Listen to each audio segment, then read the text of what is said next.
Listo. Bueno, la idea entonces es ir viendo algunos conceptos como para darle el cierre a esta parte. Uno de los elementos que tenemos que tener en cuenta, y después vayan pensando en la y en la autoevaluación. ¿Cuál sería el concepto? ¿Qué entendemos por políticas públicas?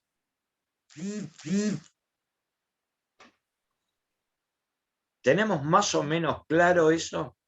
¿Cuál es el concepto de políticas públicas?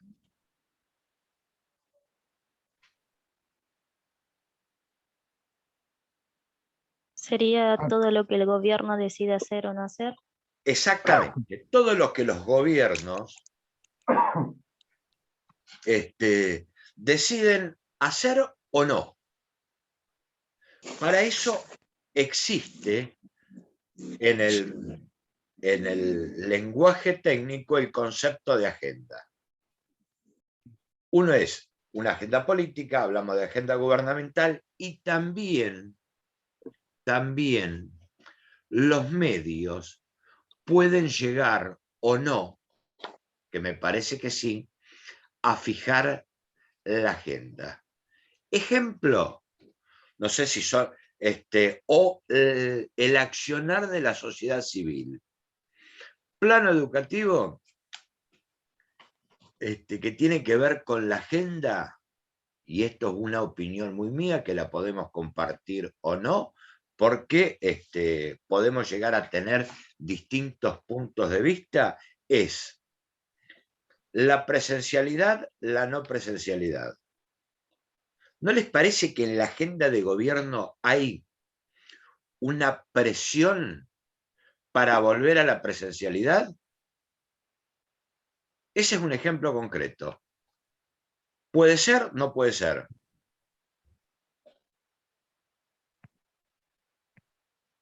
Y ya el solo hecho, viste, profesor, en el tema de lo que pasó con Capital. Bueno, a ver. Y la tienen, viste, que los chicos de la escuela, que los chicos de la escuela, que no sé, que el Tribunal Superior. Bueno, pero ahí, no, pero eso es una línea. Lo que pasó en Capital se desprende de otro elemento. ¿Por qué Capital sí y provincia no, o viceversa? ¿Y por qué esa disparidad en cuanto a decisiones políticas, en cuanto a políticas públicas de hacer o no hacer? Eso tiene que ver mucho quién fija las políticas públicas en materia educativa. Los grandes lineamientos, y estamos repitiendo un poco lo que charlamos, es para ir acotando y darle un cierre. ¿Quién fija las políticas públicas en materia educativa? El Estado. Sí, pero ¿a través de qué organismo? Del Ministerio de Educación. A través del Ministerio de Educación, de la Nación. De la Nación, perdón. Pero ¿a través de qué organismo?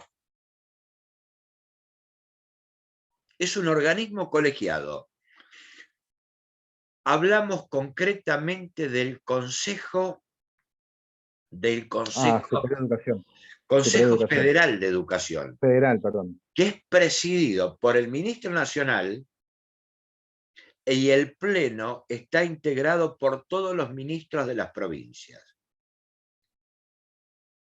En ese seno se fijan los acuerdos.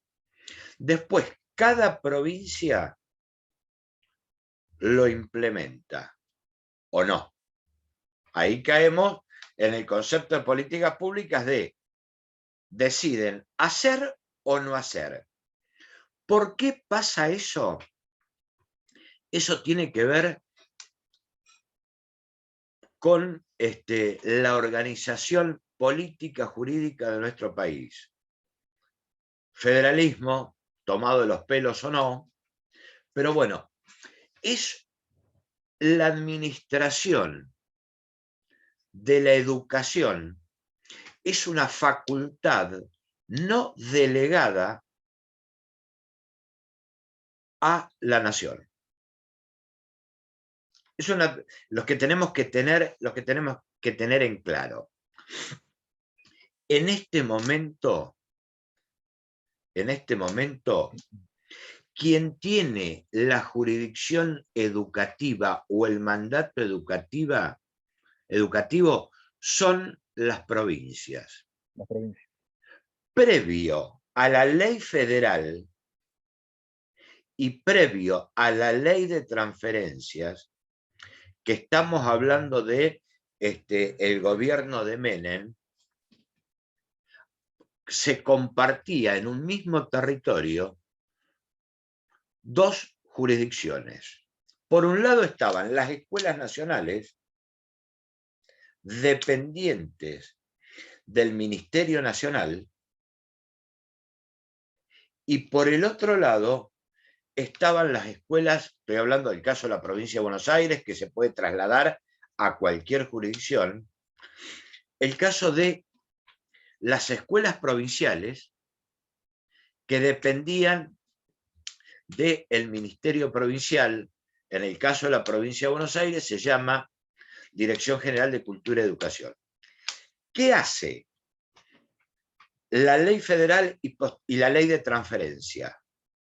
Transfiere todas las escuelas a las provincias, quedándose con un Ministerio Nacional que fija las políticas educativas, pero no tiene escuelas a su cargo. ¿Se entiende el por qué capital sí, provincia de Buenos Aires no, o viceversa? Eso es por un lado. Política pública se fija en materia nacional dentro del Consejo Federal. Después, cada provincia, tomando como referencia ese acuerdo, lo implementa o no. Pero cuando hablamos de la jurisdicción, la tiene cada provincia, que es la que va a decidir. Es una de las cosas que tenemos que tener claro. La ley de transferencias marcó un antes y un después. Ahí se explica un poco el hecho de que capital tenga, provincia no. Eso es por un lado. Por el otro lado, eso va ensamblado con el concepto de política pública y de agenda, que a veces las circunstancias políticas van, inclusive los medios, van fijando o van acelerando o incluyen en la agenda diversos temas, como por ejemplo la vuelta a clase. ¿Qué pasó con la vuelta a clase? Una sociedad civil que en cierto modo ejerció presión. ¿Lo perciben eso o a lo mejor soy yo?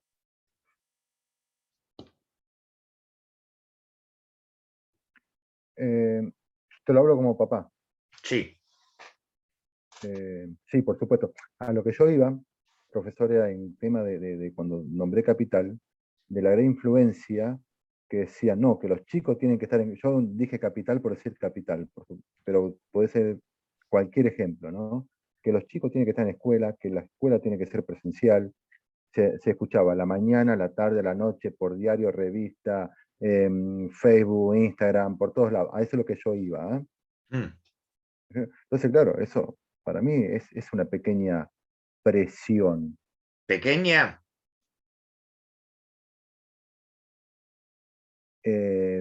pequeña y grandota. ¿Y por qué? No.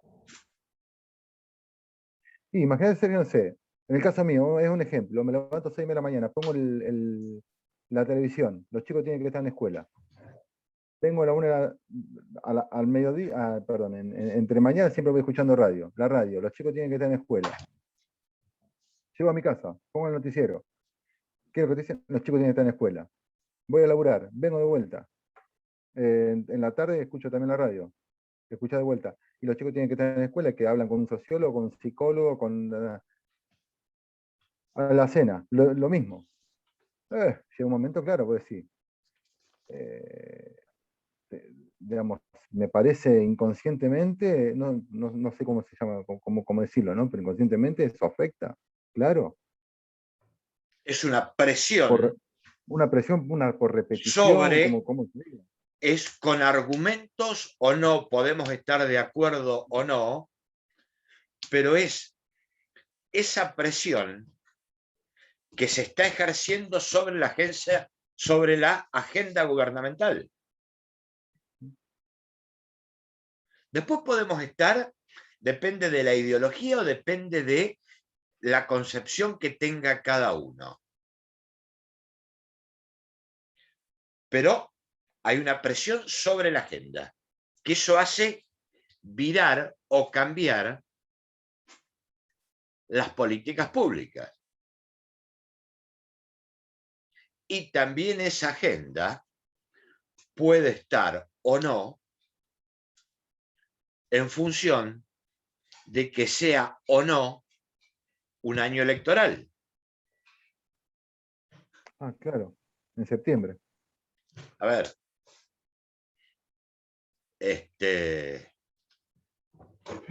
eso puede ser otro elemento. Por un lado tenemos la agenda pública. Esa parte, ese mecanismo, ese juego de políticas públicas en materia educativa, ¿quedó más o menos claro?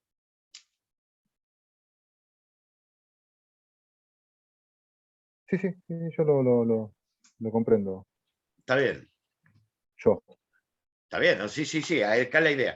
Ahora, ¿cuál es el instrumento de esa política pública educativa?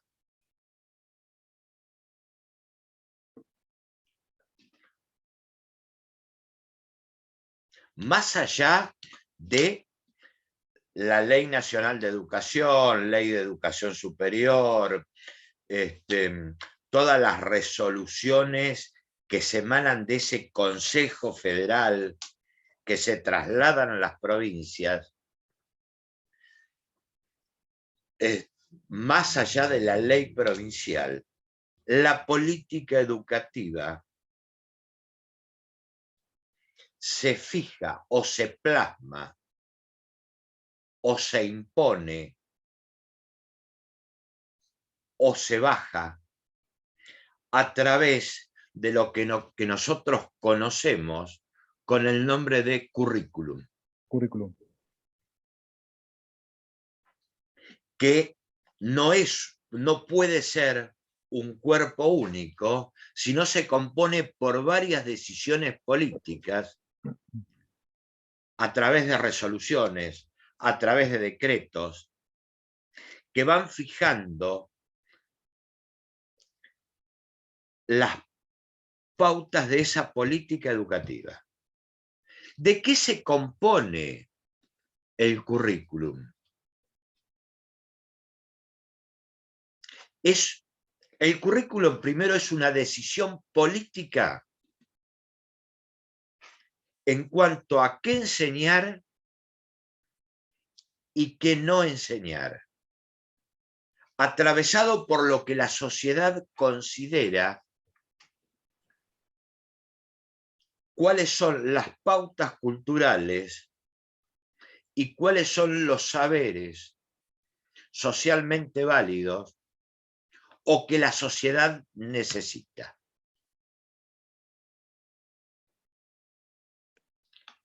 Según Alicia de Alba, que es una especialista, que es el que toma como doctrina la provincia de Buenos Aires, el currículo son un montón de decisiones, pautas culturales, pero habla de una lucha, de una imposición entre una clase dominante que logra imponer y otra clase minoritaria o no tanto que hace resistencia. ¿Se entendió esa parte? Más o menos, yo no A lo ver, comprendo. ¿quién fija lo que se va a enseñar? Estamos hablando desde el marco teórico. Después vamos a analizar un poco los entretelones y qué pasa entre bambalinas. ¿Quién fija? ¿Quién toma la decisión política de enseñar tal o cual cosa? El Consejo Federal. El Consejo Federal lo traslada el Estado provincial. Ujú. Ahora, esa decisión de enseñar esto sí y lo otro no, o de enseñar esto pero desde esta óptica, o de enseñar le bajo línea vertical o les doy libertades, también es una decisión política. La educación es un acto político, no solo desde las altas esferas, sino desde el aula mismo. ¿Perciben esa parte? Sí, profesor, cuando vos hablas de... A cuando ver, hablas tuteame, de... Emilio, no, viste, porque eso... Ah, Esto es gracias, un ida y disculpame. vuelta. No, Cuando no, vos esa hablas de... parte... Pará, que tiene que ver también con la concepción de enseñanza. No sé, que no me gusta el profesor arriba de la tarima. No sé si me entendiste, estoy hablando metafóricamente. Sí, Bah, está. Leonela participa también. Y Marlene también, porque si no es un cachetazo va y viene con Emilio y el resto me pregunta que participen también. Dale. Cuando, cuando vos decís el tema de la élite, me parece, si mal no recuerdo. No sé si elite, yo hablaría de claro, grupo dominante. dominante, a eso es lo que llega. Grupo dominante. Vos sé que casualmente estuvimos leyendo algo en psicología, por ejemplo, que decía, a ver cómo lo puedo decir, que decía, por ejemplo, que las enciclopedias, Mm, como que ahora, digamos, lo que uno tiene que estudiar, cómo estudiar, qué dar, todas esas cosas, como que lo van delineando las enciclopedias. Pero ¿qué pasa? Algo así decía, no me acuerdo bien que las enciclopedias, el 90% no son argentinas, son extranjeras. mm. Entonces, a lo que yo voy es que me parece que por ahí se puede unir con el tema de la dominancia. Como que uno está estudiando sobre un cuaderno o cuadernillo hecho en el exterior con su forma de ver las cosas. Y no como uno por ahí las vería leyendo algo hecho en Argentina. No, no sé si me explico, Sergio. Según qué materia, según qué línea, según qué línea de pensamiento. A ver, cuando hablamos de enciclopedia, y hay producciones, a ver, el argentino también produce, pero no nos tenemos que olvidar, que la fibra óptica marcó un antes y un después. A ver, la enciclopedia. Vos sabés que esa parte no sé si la comparto mucho. Pero pará, es mi posición, ¿eh? Pero eso tiene que ver con la ideología que vos tenés también. También, ¿Por qué? también. Porque si vos te metés en el diseño Yo, curricular... Sí, dale. por ahí no estoy hablando ahora ¿cómo te puedo decir? Ahora en la actualidad. Pero si por ahí uno se retrotrae, no sé, un ejemplo, capaz que estoy dando un ejemplo, no sé, por ejemplo, yo leía a Ibáñez. Sí, Y por ejemplo, no sé, ahora no sé, leo Daniel Balmaceda. sí. Entonces, a lo que yo me Son parece dos que a lo que argentinos. son dos argentinos, Dos cada uno con argentinos con distintas concepciones respecto de la historia. Un claro, Ibáñez era una historia positivista por excelencia. Balmaceda hace una historia no solo social, no hace historia política y no hace la historia de los de arriba. Pero son dos producciones argentinas.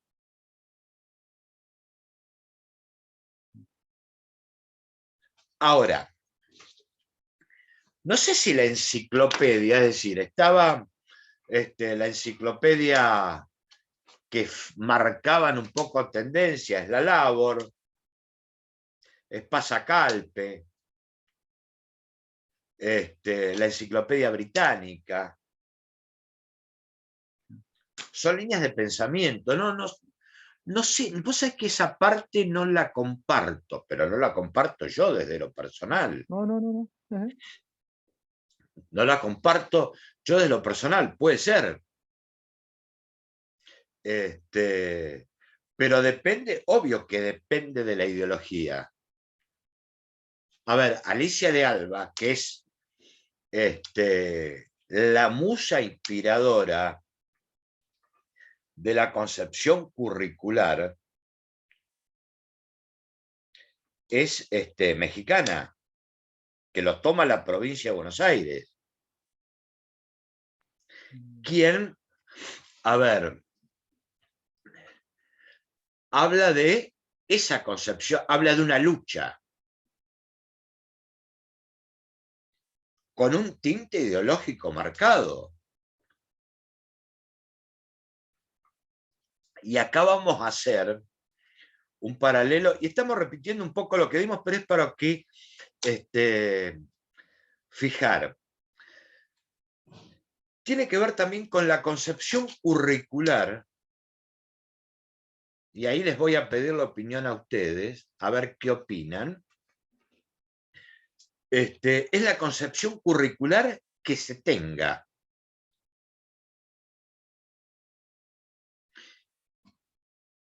La concepción de la ley curricular de la ley federal que sale de ese congreso pedagógico tenía la concepción curricular de un documento abierto. ¿Qué quiere decir? Que fijaba las grandes líneas. Se acordaban nada más que las grandes líneas y daba espacio a que la jurisdicción le pusiera su impronta. Cuando digo la jurisdicción me refiero a las provincias. Ah, provincia. Le pusiera su impronta y le daba a la escuela cierta autonomía de cómo encarar tal o cual tema. De hecho, este profesorado que ustedes están haciendo responde a ese lineamiento, a ese diseño curricular de la década del 90. E inclusive los teóricos de la educación hablaban o decían, entre ellos Filmus, Inés Aguerrondo, que la escuela debe responder por sus resultados. ¿Se entiende esa parte? ¿Cómo la coloca a la escuela?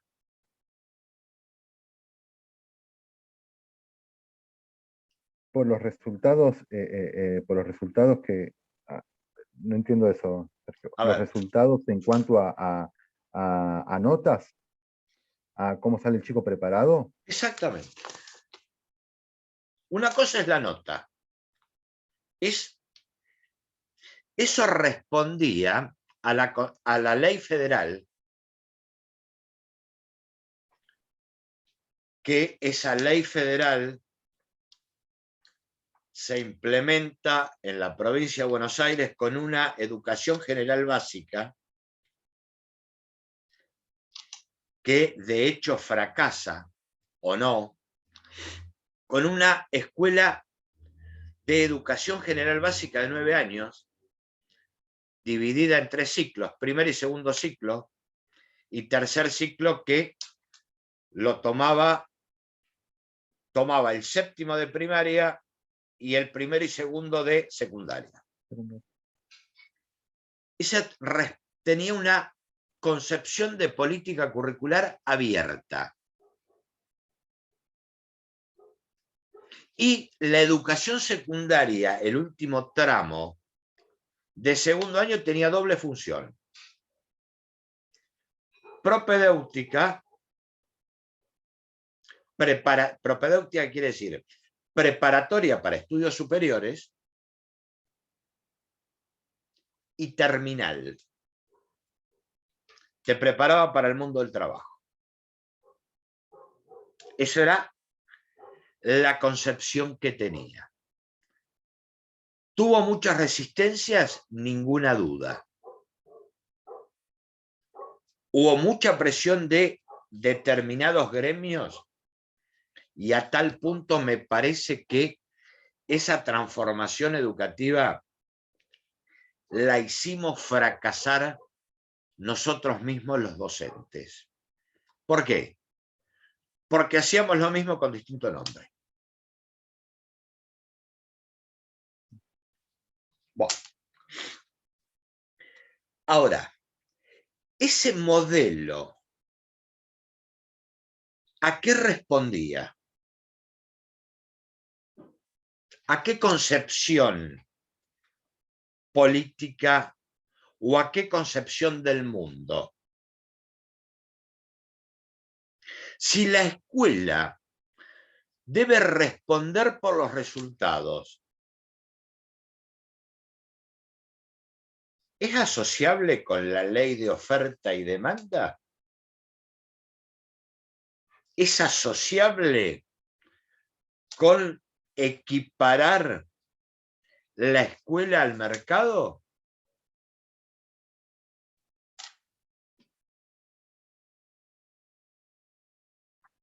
Estoy hablando de los polimodales. Yo tengo una postura tomada, que de hecho me parece que ya la percibieron. La hicimos fracasar nosotros. Entre otras cosas. Nunca tuve polimodal. Yo no soy del polimodal. Pero si yo mal no recuerdo, por lo que escuché, el polimodal fue traído de España o de Europa, en el cual ya había fracasado. Sí. Sí. Entonces, era imposible, digamos, si ya fracasa en un lado, es imposible que funcione en otro. Digamos, esto es una apreciación mía. Si vos me sentás hoy, conjuntamente con mi nena, que tiene 16 años, y me tomás una prueba, ya sea de matemática, física, química, historia, geografía, yo con 43 años Te digo, le me ganás siento, vos. Me sí, adelanté. sí, ¿Por qué? ¿Nunca te pusiste a pensar por- eso? porque me parece digo, que los contenidos míos, mis contenidos que yo tuve en escuela, como que más profundos. No sé si la palabra es más profundo. em, Sí, puede ser más profundo, no sé si es el calificativo, ¿no? Pero puede ser más profundo.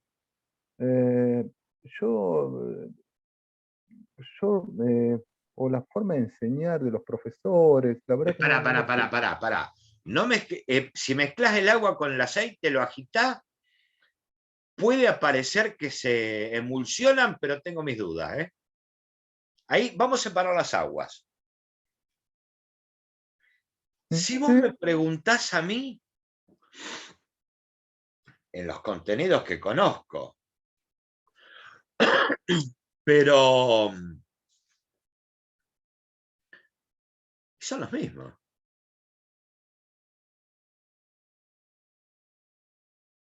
¿O no? sí, me parece que sí, sí, pero yo, por ejemplo, veo los libros de historia de mi nena. Yo, por ejemplo, yo en historia me acuerdo tuve a Marta Villar. Hmm. Nada,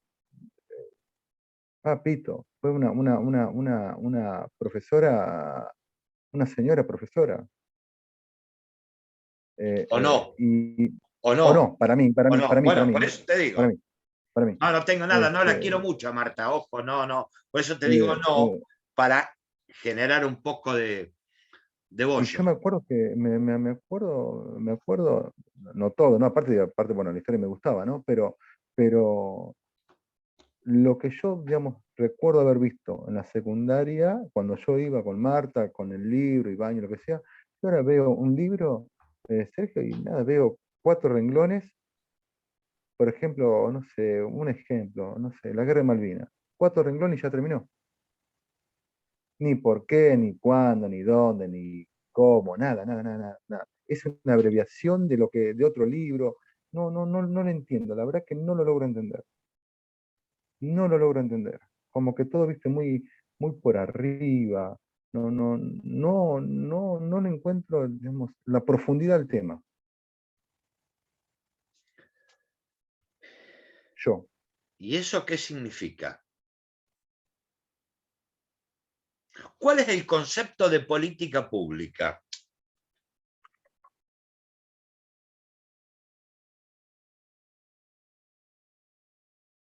¿Tiene algo que eh, ver lo que vos me estás contando y yo te llevo para el lado de política pública? para mí sí, para mí sí. Bueno, Para mí. No sé para la otra chica, no tengo ni idea. Para mí sí. de hacer o no hacer. Bueno, Pero después retomamos después retomamos ese currículum que es de corte liberal, que responde al capitalismo, que responde a la política liberal, con la ley nacional cambia la concepción curricular. Toma la concepción de Alicia de Alba y habla de un currículo prescriptivo, paradigmático, que responde a un y relacional. ¿Qué quiere decir? ¿Qué quiere decir que sea prescriptivo? ¿Qué te dice? Tenés que dar esto, esto, esto y lo otro. Y te dice, primero tenés que hacer esto, esto, pum, pum, hasta llegar. Te dice qué es lo que tenés que dar, te marca bibliografía y te dice cómo lo tenés que evaluar y te da sugerencias de determinados temas. Eso es prescriptivo. Es esto y no esto.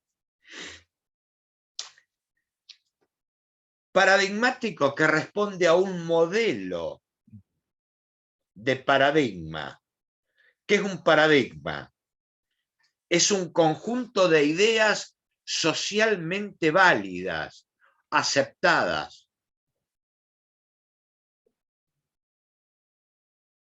¿Se dan cuenta de la intencionalidad política? Ahora,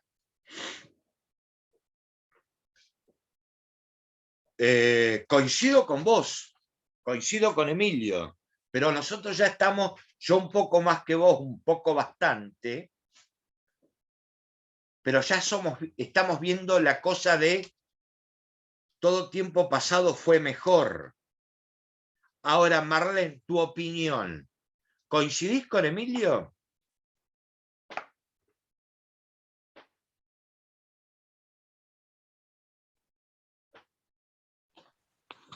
La verdad no sé qué decirle.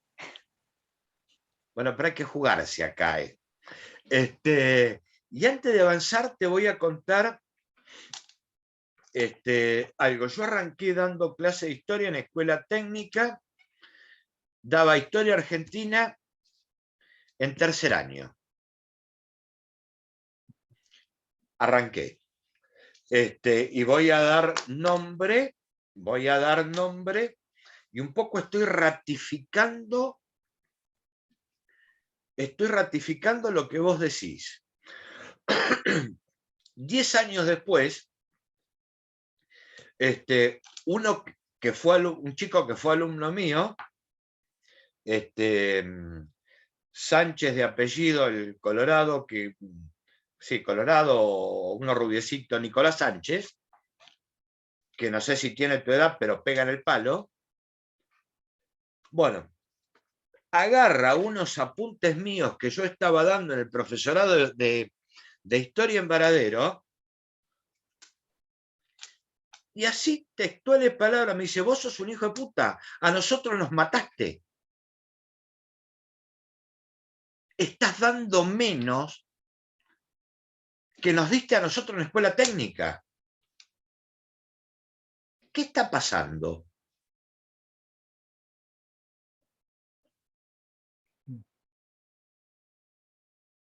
A ver, te cuento esto para ratificar tu pensamiento. Ahora,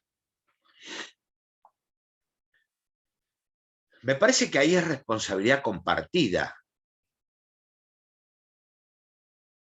Vos decís entre el profesor o maestro con lo que viene, ¿a eso te refieres?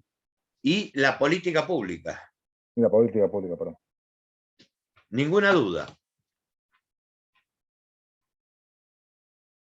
Y puede ser, lo que pasa también, me parece, no sé, vos planteaste la queja, ¿no es cierto? El tema es tus interlocutores.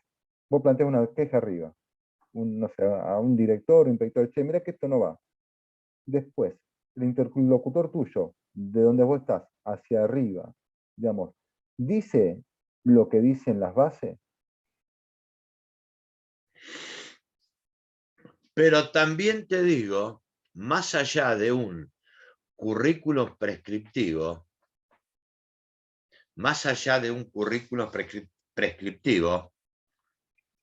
el que está en el aula es el docente. Ah, sí, entonces, Y hay que ver si le pone ganas o no le pone ganas. Y voy a cerrar un poco porque ahora estamos citados a una reunión. Hay un libro muy lindo de Sanjurjo, que Liliana Sanjurjo es una doctora en educación de la Universidad de Rosario, que tiene un libro que se llama, un libro publicado en el 2003 más o menos, Volver a pensar la clase. No sé si lo tengo o no lo tengo.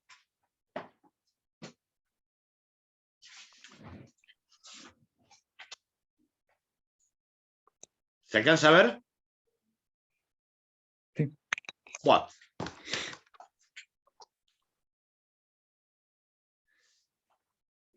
arranca haciendo un poco de historia, y acá nos fuimos al carajo, pero después quiero retomar. ¿Sabes cuál es cómo se llama el primer capítulo? ¿O saben? Dice, recuperar la clase. ¿Desde qué lugar? ¿No les dice nada eso?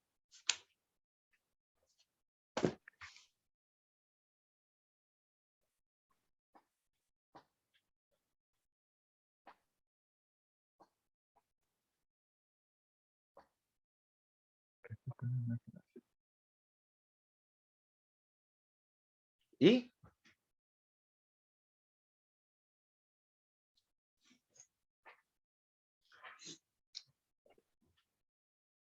¿Desde qué lugar?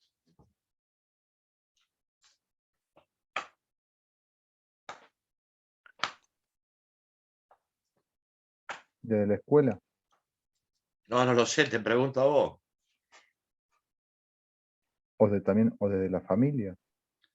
¿Por qué no? ¿Sabes qué tenemos por costumbre nosotros los docentes?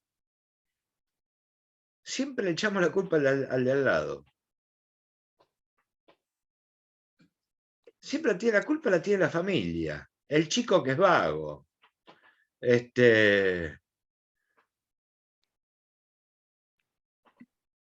Pero yo le voy a hacer una propuesta para seguir con esto y darle un cierre. Miércoles que viene,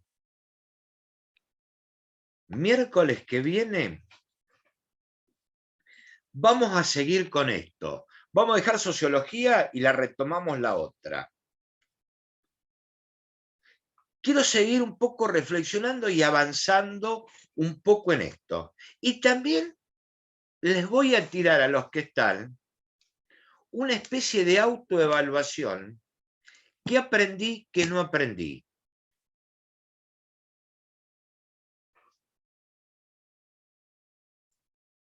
Yo no soy de tirar mucho material, me interesa charlarlo, hablarlo. Porque si ustedes, a ver, le tiramos un apunte, 4 preguntas, las responden, los aplaudimos y pasamos al otro.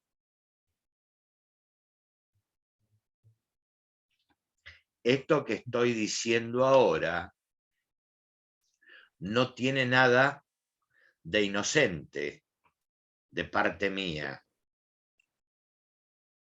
A lo mejor te estoy dando la respuesta, desde mi punto de vista, al planteo de Emilio. Y sí quiero que la próxima Marlene participe también.